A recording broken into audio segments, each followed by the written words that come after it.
Ser cristão hoje é um ato de rebelião. Não uma rebelião barulhenta, não uma revolta de rua, mas uma resistência profunda, silenciosa, espiritual. Vivemos em um tempo que se define como livre, e, no entanto, é um dos tempos mais conformistas da história. Muda-se a linguagem, mudam-se os slogans, mudam-se as bandeiras, mas o mecanismo permanece o mesmo. Antes havia o materialismo declarado, o comunismo que prometia a salvação por meio de uma mudança na economia. Hoje há um materialismo disfarçado de moral, uma ideologia que se apresenta como compaixão, mas que reduz o homem à função, a desejo, a produto. Enquanto isso, aqueles que realmente governam o mundo não creem nem em Deus nem no homem. Creem apenas no lucro. O poder hoje não tem um rosto ideológico, tem um balanço financeiro. E nesse cenário, ser cristão significa não se adequar. Significa olhar a realidade a partir de outro ponto de vista, do ponto de vista de Deus. A Bíblia diz isso com uma clareza desarmante. Não vos conformeis com a mentalidade deste século, mas transformai-vos pela renovação da vossa mente. O cristianismo não nasce para ser compatível com as ideologias que o homem inventa em cada século. Nasce para ser verdadeiro. O mundo olha para o homem como uma engrenagem, como produtor, como consumidor, como número. O cristianismo olha para o homem como criatura, como filho de Deus. E essa diferença muda tudo. Para o mundo, as sociedades são sistemas econômicos. Para Deus, as sociedades são lugares de salvação, lugares onde as almas podem despertar, lugares onde o homem pode retornar ao Criador. Ser cristão não significa fugir do mundo, significa parar de adorá-lo. A visão cristã não anula a vida. Ela lhe devolve luz. Ela lhe devolve sabor. Vós sois o sal da terra, não o açúcar, o sal. O sal arde nas feridas, mas impede a decomposição. E este é o ponto. O cristianismo não é uma revolução, sei bem. As revoluções prometem o paraíso e, em vez disso, sempre produzem novos infernos.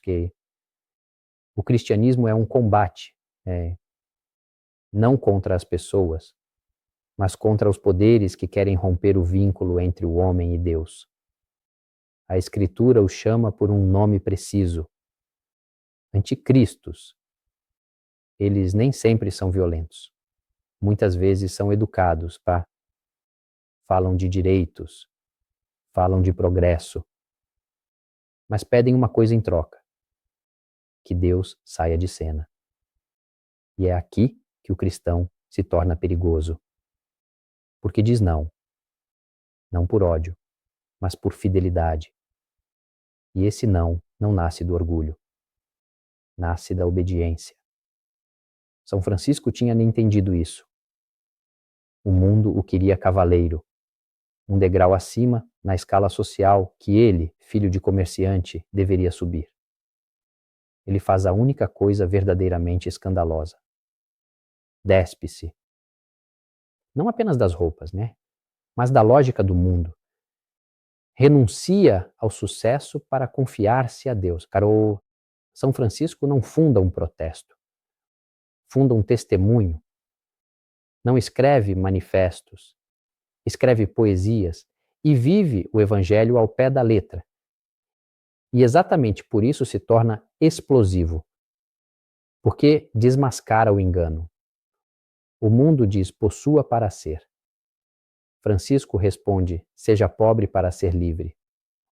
O mundo diz: importe-se, afirme-se. Francisco responde: desapareça em Deus. E este é o ponto que incomoda. O cristão autêntico não é controlável. Não pode ser reduzido a uma categoria.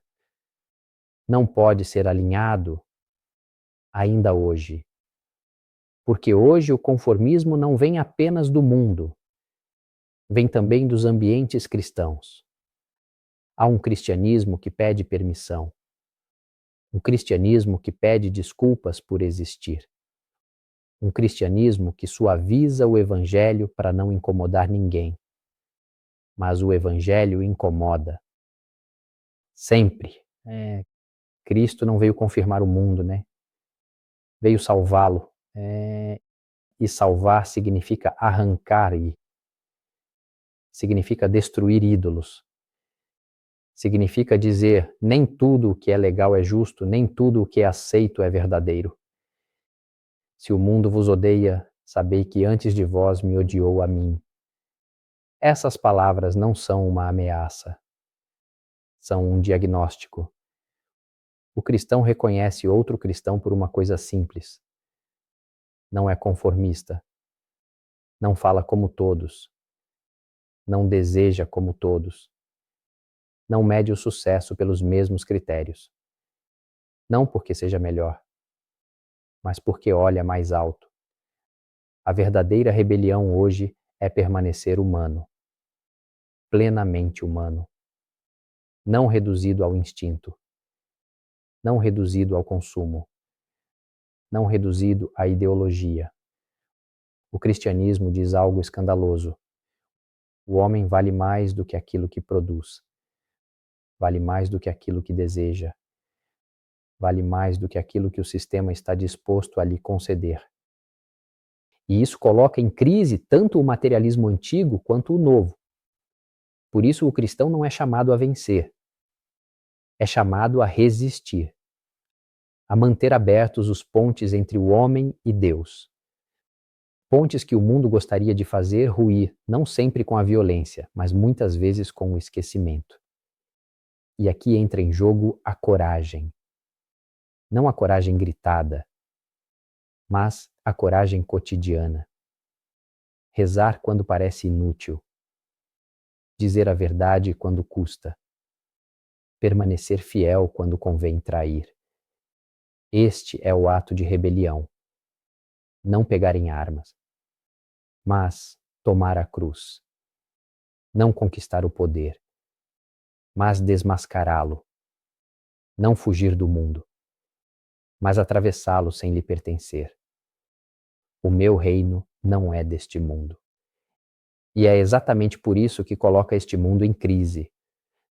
O cristão não é necessariamente um nostálgico. Não olha para o passado por medo do presente. Olha para a eternidade para atravessar o tempo. Por isso não pode ser domesticado. Por isso não pode ser reduzido a uma opinião entre outras. A fé não é uma ideia privada. É uma postura da alma. Uma maneira de estar no mundo sem ser engolido pelo mundo. Hoje somos constantemente chamados a escolher uma identidade pré-fabricada. Um rótulo. Um papel. O cristianismo rompe essa lógica. Diz, você não é aquilo que o poder define. Você é quem Deus chama pelo nome. Eu te chamei pelo nome, tu és meu. É por isso que o cristianismo não pode ser absorvido nem pelo capitalismo, nem pelas ideologias. O capitalismo vê valor apenas onde há lucro. As ideologias veem valor apenas onde há utilidade. Deus vê valor porque ama. E o amor é ingovernável. Por isso a igreja autêntica nunca coincide totalmente com o poder.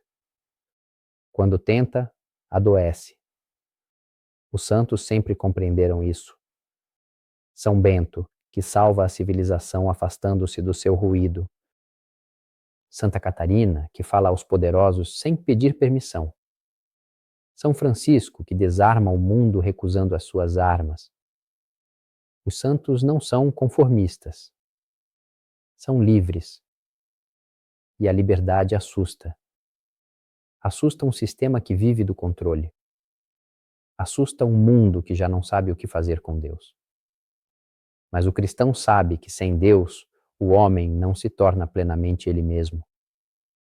torna-se frágil, manipulável. Por isso, hoje, ser cristão é um gesto contracorrente. É dizer que o sentido não é decidido pela maioria. É dizer que a verdade não se vota. É dizer que o bem não muda de nome conforme a época. Isso não torna o cristão violento, torna-o firme. E a firmeza em um mundo líquido é vista como uma ameaça, mas é uma ameaça apenas para a mentira. O cristão não odeia o mundo, ama-o o suficiente para não mentir para ele. Ama o homem o suficiente para não reduzi-lo. Ama Deus o suficiente para não substituí-lo. Por isso isto não é uma revolução, é uma fidelidade, né? Uma fidelidade que atravessa os séculos, que resiste às modas, que sobrevive aos regimes. O céu e a terra passarão, mas as minhas palavras não passarão. Ser cristão hoje significa continuar acreditando nisso, quando parece ingênuo, quando parece inútil, quando parece perdedor. Mas é justamente aí que nasce a verdadeira força. Não a força que domina, mas a que permanece. Não a força que impõe, mas a que testemunha. E é por isso que no silêncio, no cotidiano, no escondido, ser cristão hoje continua sendo o ato mais subversivo que existe.